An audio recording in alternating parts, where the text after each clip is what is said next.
반갑습니다. 공포라디오 하조입니다. 오늘 들려드릴 이야기는 어떤 이의 간절한 행동이 소름 끼치도록 섬뜩한 일본 괴담입니다. 이번 사연 같은 경우는 누군가의 기억에 남아 전해진 이야기지만 지금 이 순간에도 어디선가 이어지고 있을지 모릅니다. 그럼 본격적인 이야기 전에 좋아요 한 번씩 부탁드리겠습니다. 그럼 이야기 시작하겠습니다.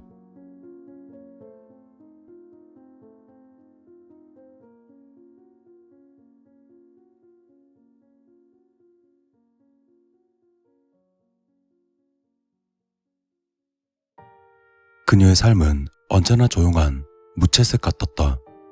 집이라는 공간은 늘 긴장과 침묵으로 가득했고 가정은 안식처가 되지 못했다. 또한 그녀는 감정을 표현하는 법을 배우기보다 억누르는 법부터 익히게 되었다. 사람들 시선에 띄지 않으려 웃는 얼굴을 연습했고 사람들에게 실망시키지 않으려 늘상 준비된 모습을 흉내냈다. 사춘기 무렵부터는 감정의 무게가 신체에서 반응이 시작되었다. 숨이 자주 막혔고 두통과 구토가 잦아졌다. 병원에선 딱히 이상은 없다고 했지만 그녀는 알았다. 자신이 고장나고 있다는 걸. 하지만 그럼에도 불구하고 삶은 계속되었고 그녀는 버틸 수밖에 없었다. 주어진 역할에 맞춰 살았고 책임을 다했다. 그 어떤 누구보다 성실했고 조용했고 착실했다. 겉으로는 아무런 문제가 없어 보였기에 그녀의 내면이 얼마나 무너지고 있는지는 그 누구도 몰랐다.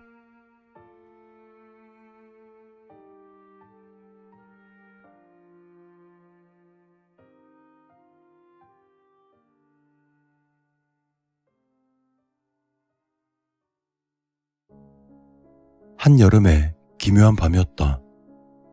친구의 언니는 당시 사회 초년생이었다.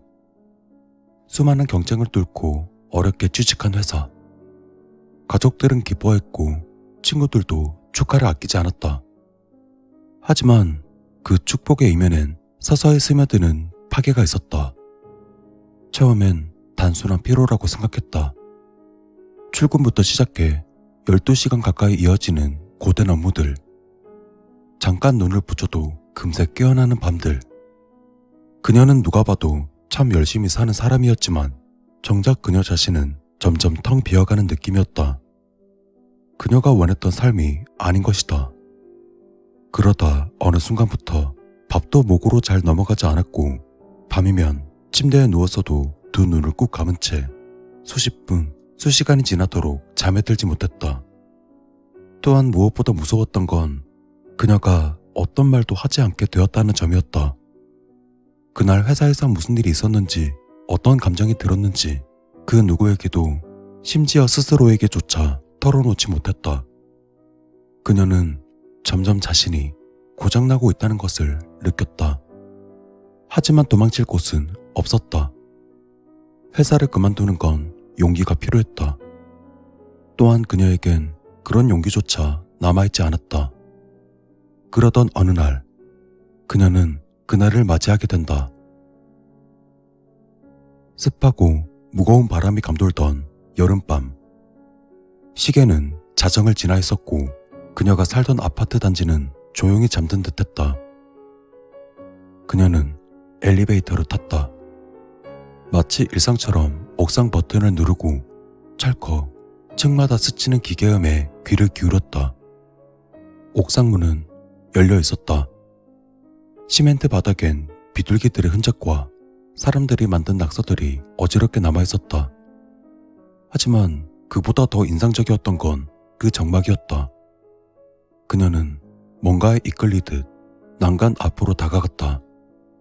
살짝 몸을 기울이자 아래가 보였다. 그리고 그곳에 무언가 있었다. 처음엔 사람인지도 몰랐다. 가로등 불빛 아래 검은 형체가 우두커니 서 있었다. 여자의 모습 같았다. 머릿결은 아래로 축 늘어져 있었고 몸 전체가 축 처져 있었다. 하지만 무언가 이상했다. 아무리 여름밤이라지만 그 모습은 부자연스럽게 조용했다. 생기라고는 전혀 느낄 수 없는 마치 멈춰 있는 존재 같았다. 그리고 그녀는 그 여자가 고개를 드는 것을 보았다. 그 순간 숨이 멎었다. 눈은, 아니 분명 눈이 있어야 할 곳은 꺼져 있었고 피부는 창백하다 못해 회색에 가까웠다.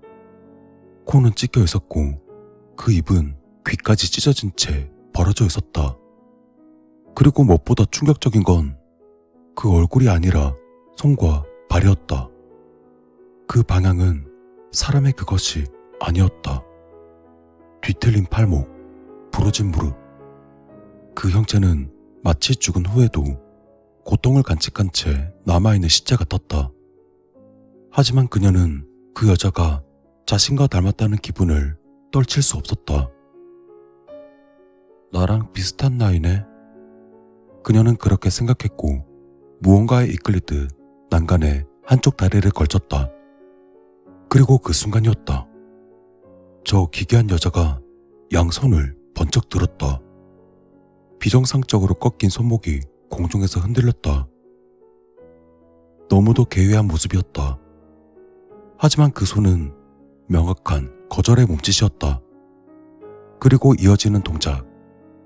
그것은 양팔을 크게 교차하더니 가슴 앞에서 X자를 만들었다. 마치 제발 그만하라고, 제발 멈추라고 말하는 듯한 동작이었다. 그리고 그녀는 자신이 살아야 한다는 것을 그 순간 처절하게 깨달았다.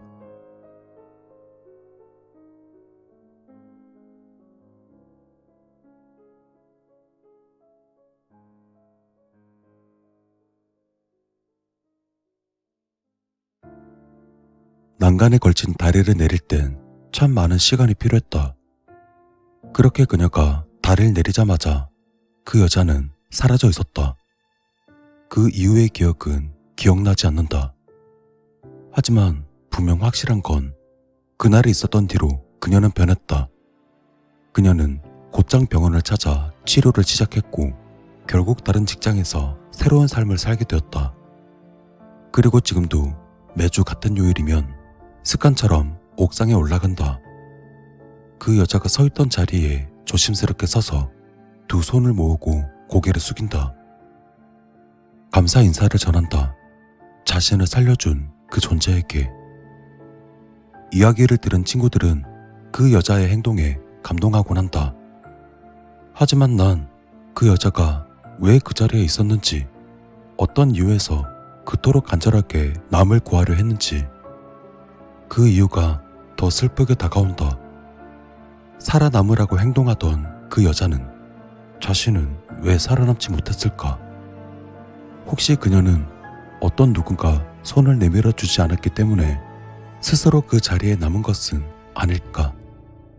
지금도 어떤 누군가를 말리기 위해서 그 옥상에서 뒤틀린 몸으로 손을 흔들고 있을지도 모른다. 그러니 조심하길 바란다. 그 옥상, 그 장소, 그 자리에 또 다른 누군가가 서기 전에